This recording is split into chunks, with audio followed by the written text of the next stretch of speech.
যে সূরাগুলোকে আল্লাহ রাসূল সাল্লাল্লাহু আলাইহি ওয়াসাল্লাম বিশেষভাবে তেলাওয়াত করতে বলেছেন, তেলাওয়াত করবেন। সূরা কাহাফ জুমাবারে তেলাওয়াত করবেন। ফজরের পরে সূরা ইয়াসিন, মাগরিবের পরে ওয়াকিয়া পড়বেন, এশার পরে সূরা মুলক, রাতে ঘুমোতে যাওয়ার আগে সূরা বাকারার শেষ 2 আয়াত। মান কারাআ আয়াতাইন মিন আখিরি সূরাতিল বাকারাতি ফি লাইলাতিন কাফাতা। আল্লাহ নবী বলেন, যে ব্যক্তি রাতে ঘুমোতে যাওয়ার আগে সূরা বাকারার শেষ 2 আয়াত পরে ঘুমাতে যায়, ওই রাতের সেফটি সিকিউরিটি প্রোটেকশনের জন্য এই আয়াত দুইটাই যথেষ্ট হয়ে যায়। 3 কুল পড়বেন, 3 কুল।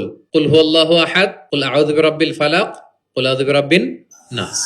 3 কুল পড়বেন ফজরের পরে, মাগরিবের পরে, বিছানায় ঘুমোতে যাওয়ার আগে। আল্লাহ রাসূল সাল্লাল্লাহু আলাইহি ওয়াসাল্লাম এগুলো পরে হাতে ফু দিতেন, লম্বা একটা ফু দিয়ে সারা শরীরে এরকম মেসেজ করতেন, মাস্তাতা, যতটুকু সম্ভব হয়। তাহলে এটা special protection from your Lord. হ্যাঁ, শয়তানের বিপরীতে, ব্ল্যাক ম্যাজিক, জাদু টোনা বানের বিপরীতে প্রোটেকশন নিলেন কার কাছ থেকে? এই ওজিফাগুলো পালন করবেন। যদি করেন, আপনার জীবন প্রশান্তিময় হবে, আপনার জীবনের সব হতাশা দূর হবে, ডিপ্রেশন দূর হবে, আসমানি প্রশান্তি নেমে আসবে ইনশাআল্লাহ। আল্লাহ তাআলা আমাদের সবাইকে কথাগুলো বোঝার ও আমল করার তৌফিক দান করুক। আমরা পড়ি আমিন।